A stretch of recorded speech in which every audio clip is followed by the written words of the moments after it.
Hello friends, my name is Ankit Kumar Sinha. In today's video, I am going to cover the remaining portion of income under the head capital gains. So let's start without wasting any time. So आज की video में मैं basically बात करने वाला हूँ exemptions of capital gains. तो exemption of capital gains को दो कैटेगरी में डिवाइड किया गया है।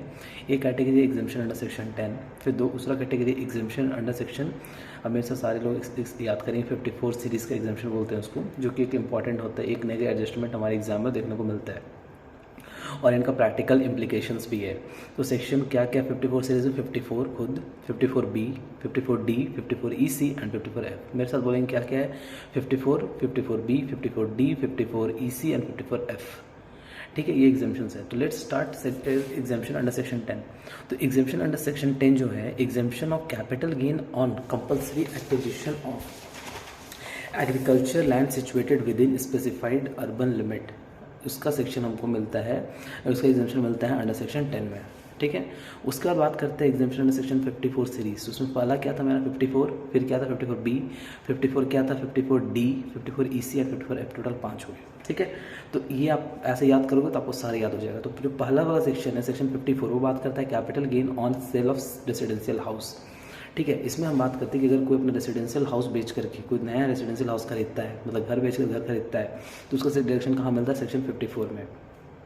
किस चीज़ का, जो मेरा कैपिटल गेन आता है, लॉन्ग टर्म कैपिटल गेन जो मेरा आता है, उसका डिडक्शन मिलता है। तो इसमें क्या कंडीशन है, इसमें एलिजिबल एसेट्स क्या है, इंडिविजुअल और एचएफ को डिडक्शन मिलेगा। दूसरा कंडीशन क्या फुलफिल करना है, first condition there should be transfer of residential house, residential house को ट्रांसफर होना चाहिए। तो रेसिडेंशियल हाउस मीन्स क्या हो गया, बिल्डिंग और लैंड अपर्टेनेंट देयर टू। ठीक है, और ये क्या होना चाहिए, लॉन्ग टर्म कैपिटल असेट होना चाहिए। दूसरा कंडीशन, तीसरा income from such house chargeable under income from house property. फिर चौथा condition, amount of capital gain does not exceed 2 crore. इसमें दो कंडीशन है। एक कंडीशन देखेंगे, ये मेरा जो लॉन्ग टर्म कैपिटल असेट है, जो यहाँ पे लैंड, बिल्डिंग या फिर लैंड अपर्टेनेंट देयर टू जो हम ट्रांसफर कर रहे हैं, ठीक है, वो लॉन्ग टर्म कैपिटल असेट को ट्रांसफर कर रहे हैं, तो उस केस में जो मेरा कैपिटल गेन आ रहा है वो मेरा कभी क्या, एक केस आएगा आपका कि वो मेरा 2 करोड़ से ऊपर जा रहा है, एक केस आएगा 2 करोड़ से ऊपर नहीं जा रहा है। तो पहला केस क्या है कि amount of capital gain does not exceed 2 crore. तो उस केस में वो कितना रिडक्शन मिलेगा और क्या करना पड़ेगा, purchase of 2 residential house in India within 1 year before और 2 year after the date of transfer, और construct 2 residential house in India within a period of 3 year from the date of transfer. तो इसमें दो चीज़ें, purchase करो या फिर आपका नया घर बनाओ।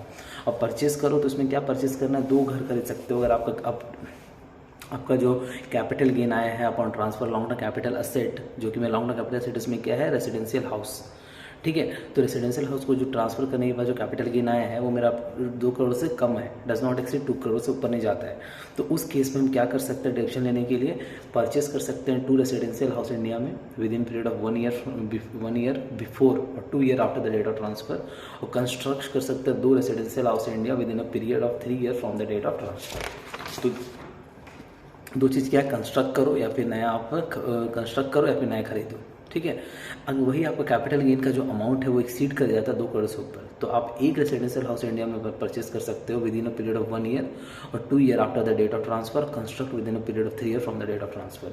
तो कंस्ट्रक्ट और परचेस दो चीज़ें, तो purchase within 1 year, purchase within 2 year from the date of transfer और 1 year before the date of transfer purchase कर सकते हैं। Construct within 3 year after the date of transfer, तो with after the date of transfer कर सकते हैं हम construct. ठीक है, इफ इन्वेस्टमेंट हम नहीं कर पाए, ये अपना घर खरीद नहीं पाए, बना नहीं पाए, इन डैट केस हम क्या कर सकते हो, जो अमाउंट है उसको हम डिपॉजिट कर सकते हैं कहाँ पे, CAGS स्कीम है गवर्नमेंट का, जिसको बोलते हैं capital gain account scheme, CGS, उसमें ट्रांसफ़र कर सकते हैं। तो उसमें मैक्सिमम कितना ट्रांसफ़र कर सकते हैं, ठीक है, अगर इन्वेस्टमेंट नहीं कर पा रहे हैं तो अप टू 10 करोड़ तक का। ठीक है, तो एग्जेम्पशन का बात करते हैं, क्या एग्जेम्पशन मिलेगा। अगर आपका cost of new residential house जो आप बना रहे हो या फिर आप नया बना रहे हो या फिर नया खरीद रहे हो within specified time limit, तो उस केस में अगर वो अमाउंट मेरा greater than equal to long term capital gains है तो उनको पूरा एग्जेम्पशन मिल जाएगा। अगर वो मेरा लेस देन कैपिटल गेंस है then long term capital gain to the extend of cost of new residential house हमको रिडक्शन मिलेगा। ठीक है, और इसमें लॉक इन पीरियड है 3 साल का। अगर आप जो नया घर बनाए हो या फिर खरीदे हो, अगर उसको 3 साल के अंदर आप ट्रांसफ़र करते हो, तो जो भी आप कैपिटल गेन का आपको एग्जेम्पशन मिला है अंडर सेक्शन 54, उसको रिवर्स कर दिया जाएगा। उसको रिवर्स किन फॉर्म में किया जाएगा, उसको रिड्यूस कर दिया जाएगा जो आपको अर्लियर एग्जाम्पशन मिला था ना, जो आप नया ट्रांसफ़र कर रहे हो, तो उसमें जो आपको कॉस्ट ऑफ एक्विजिशन जो प्रीवियस घर का ले रहे हो उसमें से आपको माइनस कर दिया जाएगा, जो आपको कैपिटल गेन का डिडक्शन मिला है। तो ऑटोमेटिकली आपका जो नया ट्रांसफ़र कर रहे हो उस केस में आपको कैपिटल गेन ज़्यादा आ जाएगा, तो ऑटोमेटिकली उस पर टैक्स लग जाएगा। ठीक है, तो इन 154 क्या है, घर खरीद के घर बनाना या फिर घर खरीदना। ठीक है, घर डायरेक्टली नया खरीद लेना फिर नया बनाना।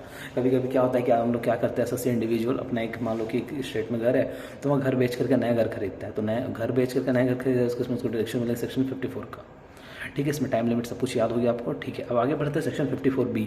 वो बात करता है कैपिटल गेन और ट्रांसफर ऑफ एग्रीकल्चर लैंड। अगर हम जो अपना एग्रीकल्चर लैंड है उसको ट्रांसफ़र करेंगे तो उस केस में भी हमको जो कैपिटल गेन होगा उसका डिडक्शन मिलेगा अंडर सेक्शन 54B।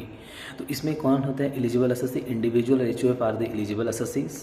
ठीक है, दूसरा there should be transfer of urban agriculture land, पहला दूसरा कंडीशन। तीसरा such land must have been used for agriculture purpose. ठीक है, by an assessee being an individual और हिज पेरेंट और HUF in the 2 year immediately preceding the date of transfer. मतलब ऐसा नहीं कि हम एग्जाम्पशन लेने के लिए अपना जो मेरा अर्बन एग्रीकल्चर लैंड है भी नहीं उसको हम एग्रीकल्चर लैंड बना रहे हैं। ठीक है, तो उसके लिए कंडीशन क्या दिया है कि the land should be used for agriculture purpose at least 2 year prior to the date of the transfer. Clear है यहाँ तक। अब उसके बाद नेक्स्ट कंडीशन क्या है, if such investment is not made before the date of the filing of return then such capital gain has to be deposited under CGS scheme. वो capital gain जो है ना उसको आपको CGS स्कीम में deposit करना पड़ेगा। ठीक है, उसके बाद क्वांटम रिडक्शन सेम ऐसे cost of new agriculture land जो आप खरीद रहे हो, मतलब एक एग्रीकल्चर अर्बन एग्रीकल्चर ट्रांसफर करके दूसरी जगह में अर्बन एग्रीकल्चर लैंड को हम खरीद रहे हैं। ठीक है, और cost of new agriculture land is greater than equal to the capital gain then follow amount will be exempted. If the cost of new agriculture land is less than the capital gain then the capital gain to the extent of the cost of new land will be given as a deduction। ठीक है ना, consequence अगर आप जल्दी उसको transfer कर देते हो then cost of land will be reduce by the capital gain exempted earlier. तो सेम जो उसके पहले वाला सेक्शन था सेक्शन 54 वैसे सेक्शन 54B है। तो अर्बन एग्रीकल्चर लैंड का होना चाहिए, इंडिविजुअल HUF का होना चाहिए। ठीक है, वो एग्रीकल्चर पर्पस के लैंड यूज होना चाहिए जो ट्रांसफर हो रहा है। ठीक है, ये क्लियर हो गया। तो दोनों सेक्शन आप इक्विवेलेंट के साथ पढ़ोगे, याद हो गया। नेक्स्ट बात करें section 54D capital gain transfer by way compulsory acquisition of a land और building of an industrial undertaking. इसका डायरेक्शन सारे असेसेस को मिलता है। 54 और 54B का किसको डायरेक्शन मिलता है, इंडिविजुअल HUF को। 54D का किसको मिलता है, सारे को मिलता है। क्या हाँ ये होता है कैपिटल गेन जो हमको ट्रांसफर हुआ है compulsory acquisition of a land और building of an industrial undertaking. ठीक है, तो उस केस में सारे को मिलेगा। There must be compulsory acquisition of land और बिल्डिंग और एनी राइट इन लैंड और building forming part of an industrial undertaking. कोई आपका इंडस्ट्रियल अंडरटेकिंग है उसका कैपिटल गेन जो हमको हुआ है ऑन कंपलसरी एक्विजिशन, जो मेरा इंडस्ट्रियल अंडरटेकिंग है उसका कुछ एरिया है उसका एक्वायर करने के कारण हमको कैपिटल गेन हुआ है मतलब ट्रांसफर के कारण।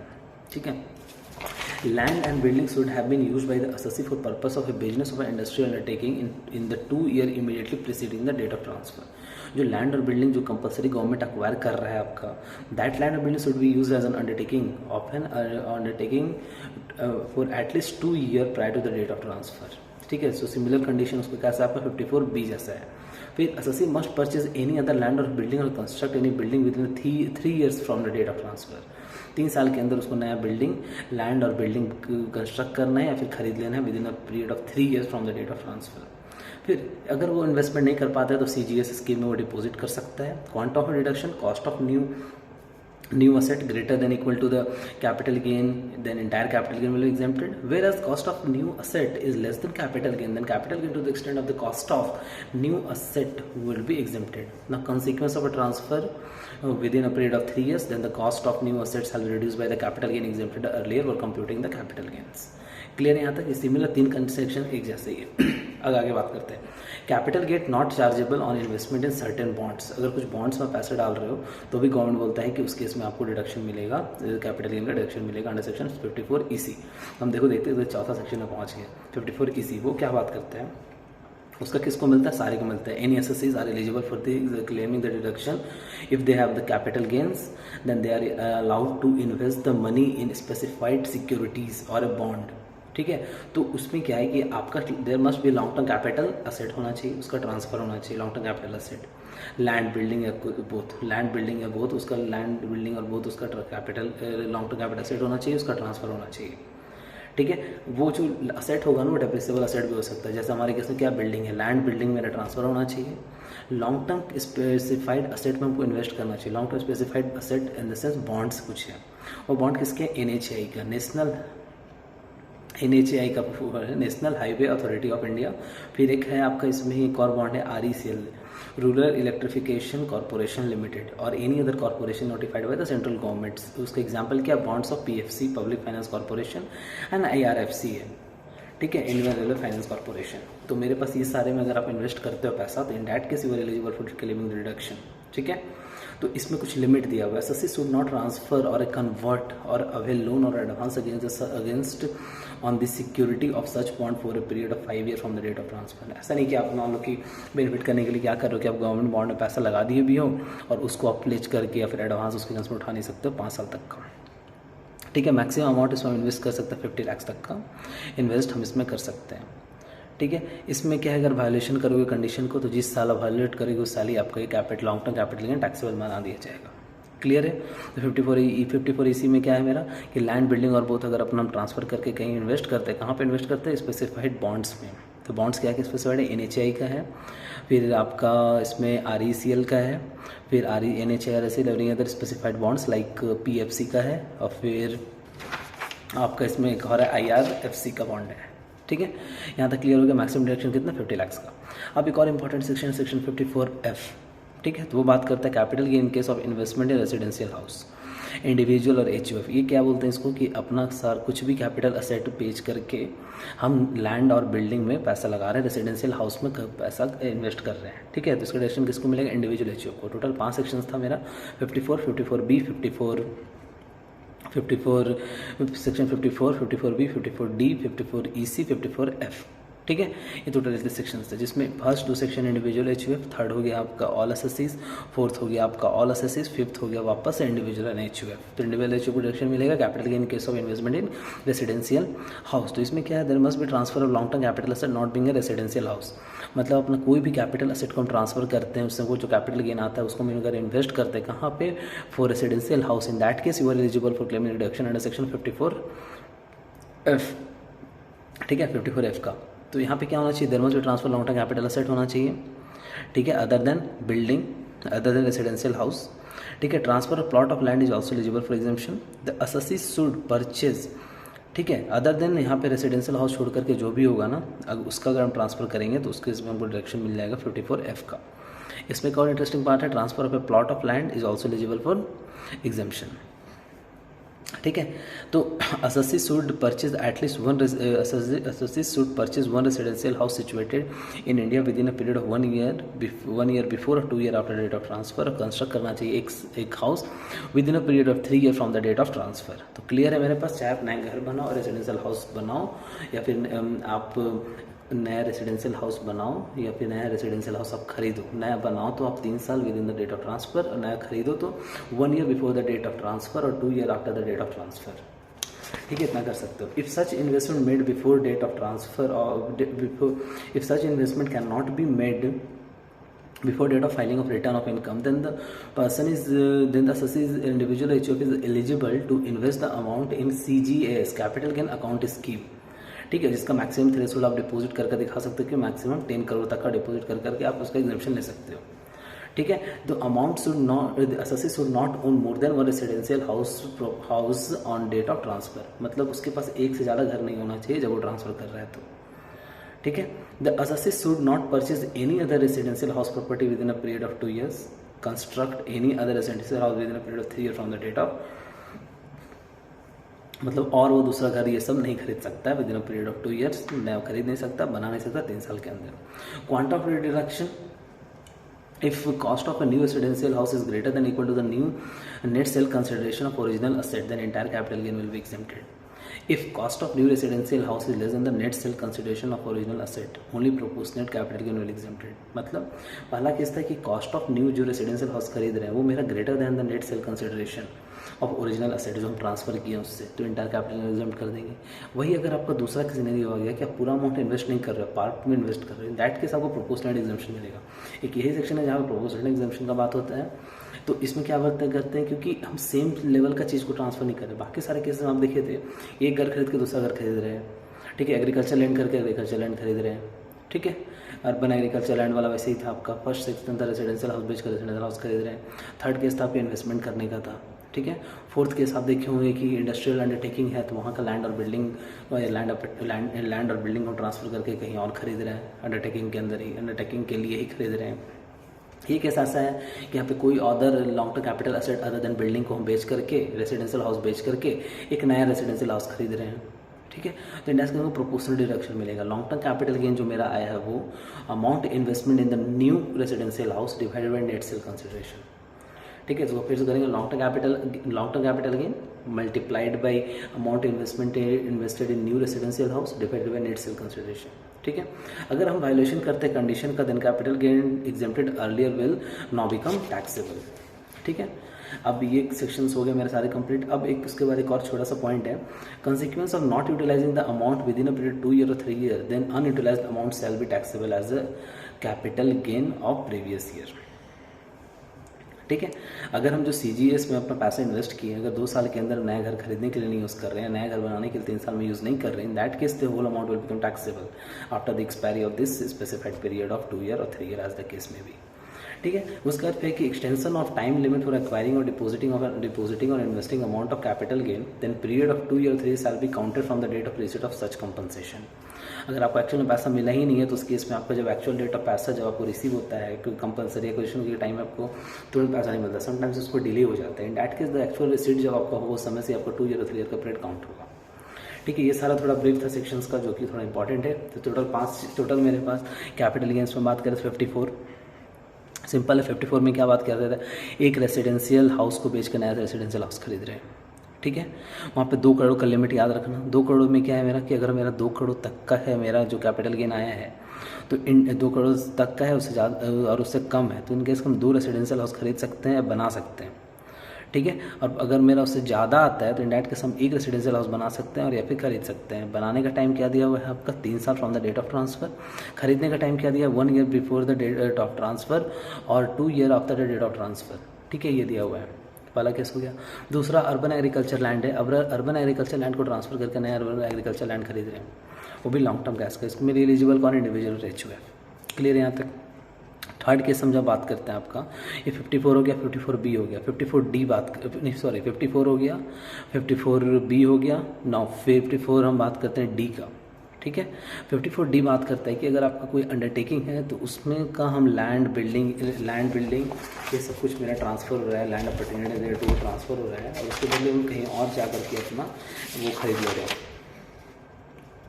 मेरा कंपलसरी एक्विजिशन कर लिया जा रहा है मेरा land building of industrial undertaking का, तो उसके बदले हम कहीं और जाकर खरीद रहे हैं लैंड और बिल्डिंग को, ठीक है। तो उस केस में होगा मेरा डिडक्शन मिलेगा, ठीक है। अगर मेरा कंपलसरी एक्विजिशन हो रहा है तो उसमें मेरा कैपिटल गेन आएगा। तो कंपलसरी एक्विजिशन के बाद हम कहीं खरीदेंगे तो उसके बाद फिर मेरा जो खरीद रहे हैं उस पर डिडक्शन मिलेगा हमको। तो इसके इसमें NESS एलिजिबल 54 इसी जो इन्वेस्टमेंट का जो बहुत को यूज़ करते हैं अपना कोई भी कैपिटल लैंड बिल्डिंग या फिर कुछ चीज़ को अगर हम अपना ट्रांसफ़र करते हैं, लैंड बिल्डिंग और बहुत कुछ चीज़ को हम ट्रांसफ़र करते हैं, उसको पैसा जो आया उसका डिडक्शन गवर्नमेंट देता है। अगर आप उसको इन्वेस्ट करते हो कहाँ पे, NHAI में, और या स्पेसिफाइड अदर बॉन्ड्स, कुछ ऐसे बॉन्ड है जहाँ पर इन्वेस्ट करते हो, PFC का या IRFC का या फिर RECL का, ठीक है। तो ये सब इन्वेस्ट करते हो, उसमें लिमिट क्या 50 लाख का दिया हुआ है। उसके बाद फिर आपको एक और सेक्शन आ जाता है 54F जो बात करता है कैपिटल गेन, जो capital gain in case of investment in residential house. मतलब कोई सा भी capital asset, long term capital asset को हम ट्रांसफ़र करते हैं अदर देन दी जो long term capital asset other than the residential house, जो अदर देन रेसिडेंशियल हाउस अगर उसको हम ट्रांसफ़र करते हैं उससे जो कैपिटल गेन आता है, अगर उस जो अमाउंट को अगर हम इन्वेस्ट करते हैं in acquiring the new residential house, तो इन डैट केस हमको इनको डिडक्शन मिलेगा। अगर वो जो हम पैसा इन्वेस्ट कर रहे हो मोर देन और इक्वल टू द जो कैपिटल गेन आया तो फुल अमाउंट का डिडक्शन मिलेगा। अदरवाइज अगर इनकेस हम प्रोपोर्शनेट कर रहे हैं, मतलब कुछ पार्ट पैसा को इन्वेस्ट कर रहे हैं रेसिडेंशियल हाउस खरीदने में, तो हमको प्रोपोर्शनेट डिडक्शन मिलेगा। उसका कैलकुलेशन कैसे होगा, long term capital gain into amount invested in acquiring the new residential house divided by net sale consideration, तो जो आएगा उसको प्रोपोर्शनल डिडक्शन मिल जाएगा। इसमें एक और कंडीशन क्या है कि जब आप ट्रांसफर करें उस समय आपके पास एक से ज़्यादा घर नहीं होना चाहिए, ठीक है। यहाँ तक क्लियर। ओके, तो ये सेक्शन आपका long term income under the head capital gain इस टॉपिक के बाद कंप्लीट हो गया। अब इसमें कुछ क्वेश्चंस है जो मैं अभी मेरे और भी लेक्चर्स जो हुए हैं अदर हेड्स के, उसका भी क्वेश्चंस प्रैक्टिस कराना है। तो soon I am coming with the revision videos of question practice as well as मैं पास्ट पेपर्स का भी क्वेश्चन प्रैक्टिस कराऊंगा, और साथ ही आप लोग का MCQs जो भी है आने वाले हैं उसका थोड़ा सा मैं अपना शॉर्ट्स के थ्रू लेकर आने वाला हूँ। वो भी बहुत सारे चेंजेस आप देखने को मिलेगा आपको मेरे चैनल पे। So keep watching my videos and thank you for watching. In the next video I will come with in PGP head, one of the interesting heads of the income. I will try to complete it in one or two parts, or maximum 3 parts I will try to complete. You will definitely enjoy my session of income under the head PGP. So thank you for watching my videos.